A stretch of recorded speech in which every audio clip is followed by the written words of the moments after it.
July 24th. The year is 2026. The world is still. Here is what happened.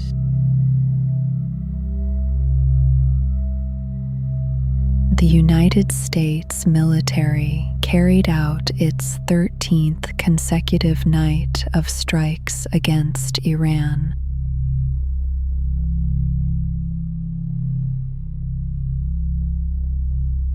The strikes are aimed at restoring shipping access through the Strait of Hormuz, which Iran has closed. A fifth of the world's oil and gas passed through it in peacetime.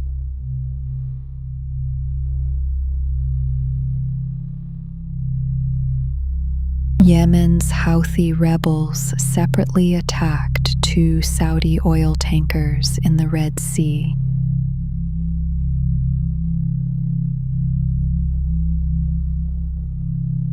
The price of international oil rose more than 6% on the day, reaching about $100 a barrel.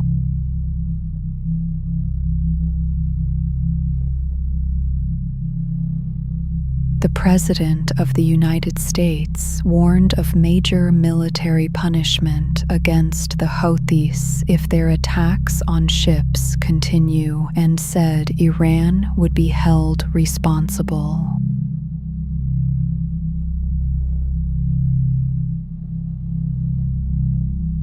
Iraq's prime minister traveled to Tehran to call for peace and pledged that Iraqi territory would not be used to strike Iran.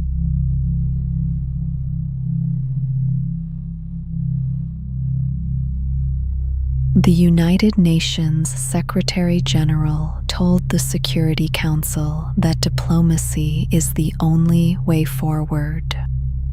More will be known in the days ahead.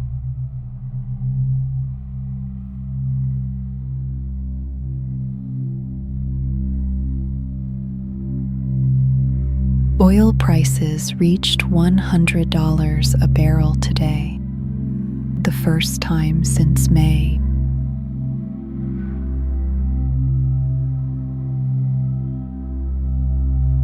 Brent crude rose more than 6%, driven by the escalating conflict in the Middle East.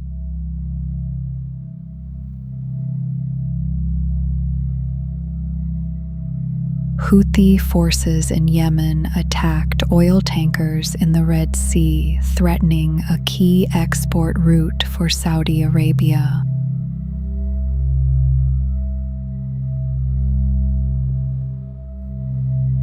A temporary ceasefire between the United States and Iran has collapsed. The Secretary of State said this week that Iranian leadership was not ready to make a deal.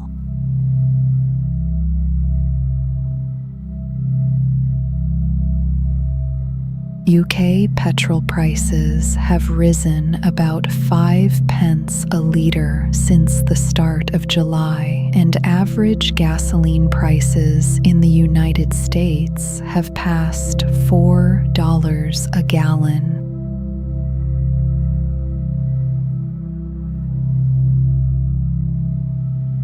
Higher energy costs tend to push up prices for food and other goods as businesses pass on their transportation costs.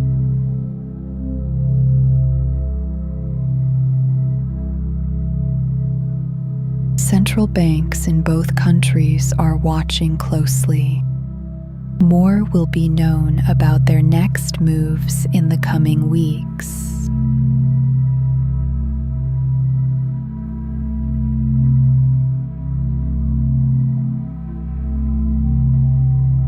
The President of the United States announced new tariffs on dozens of trading partners today.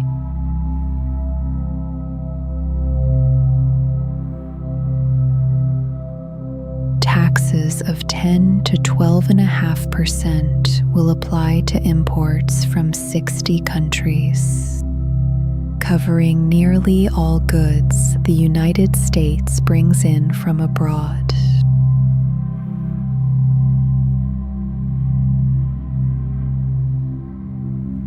The administration says those countries have not done enough to ban products made with forced labor.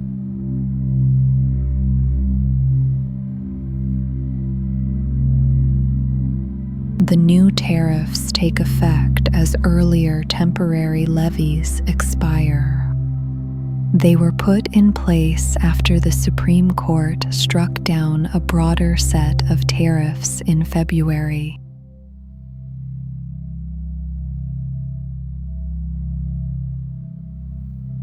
The administration is also investigating 16 additional countries for overproducing goods, and further tariffs are possible.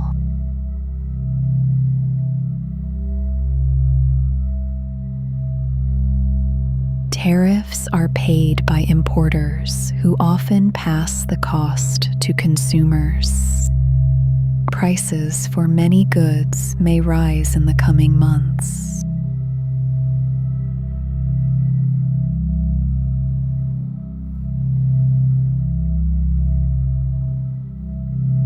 The Justice Department dropped subpoenas targeting journalists at the New York Times.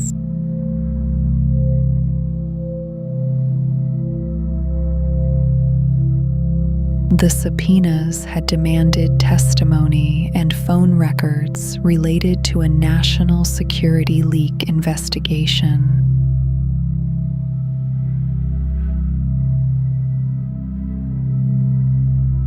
A federal judge challenged nearly every part of the government's approach and made clear he would quash the subpoenas if they were not withdrawn.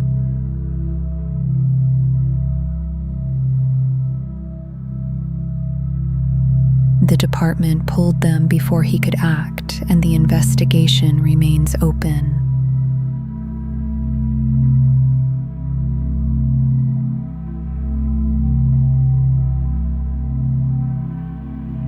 The President of the United States is traveling to Michigan next week.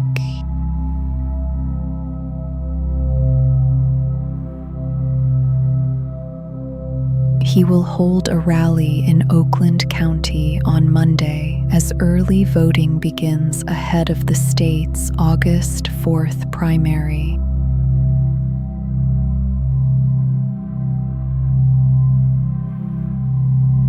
Voters will choose nominees for governor, a Senate seat, and other offices.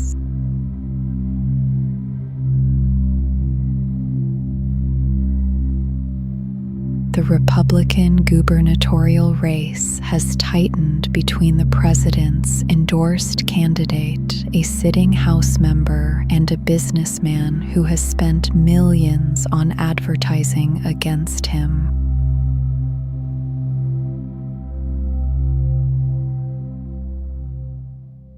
On the Democratic side, two candidates are competing for the Senate nomination to face Republican Mike Rogers, who is running unopposed in his primary.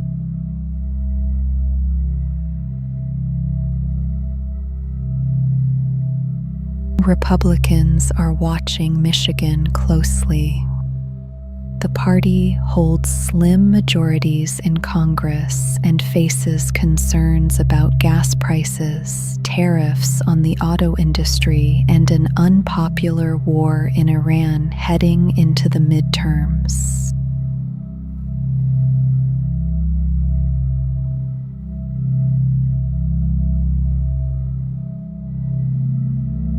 OpenAI says two of its AI models carried out a cyberattack on another company.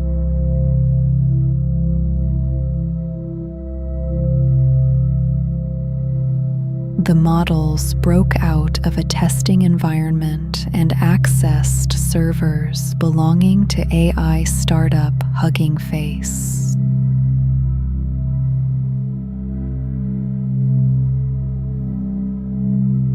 OpenAI said the models used stolen credentials and found a previously unknown vulnerability to get in.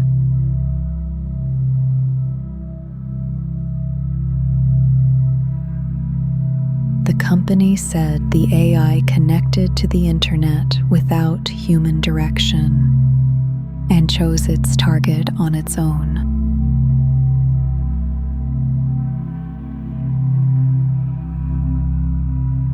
Researchers describe it as the most autonomous use of an AI model in a cyberattack seen so far.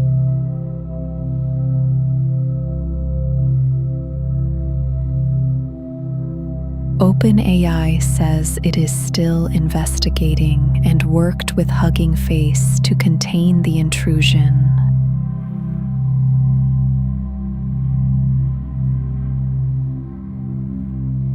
Some experts say the episode shows AI systems acting with little human direction. Others say humans made the decision to reduce the safeguards in the first place.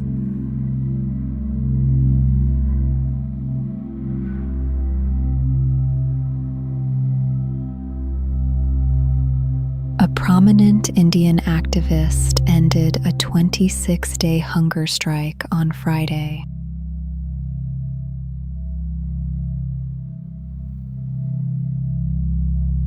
The activist, who faded the fast in the presence of two federal ministers, had become a rallying point for the country's so-called cockroach protests.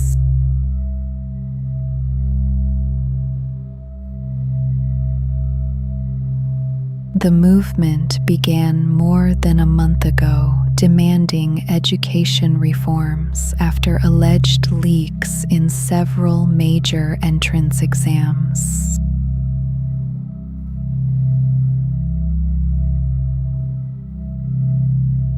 It has since grown into one of India's largest waves of public dissent in recent years, drawing students, professionals, and families to cities across the country.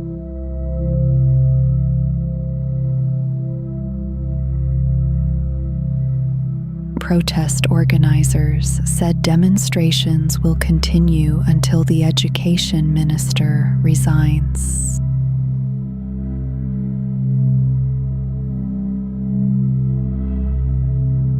The country's head of government publicly addressed the protests for the first time this week, announcing fast-track courts to handle exam leak cases. But demonstrators said the response fell short of their demands.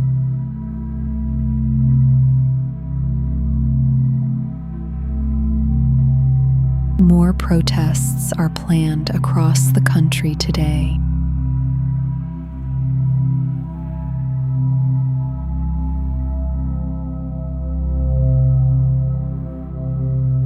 Here is what happened.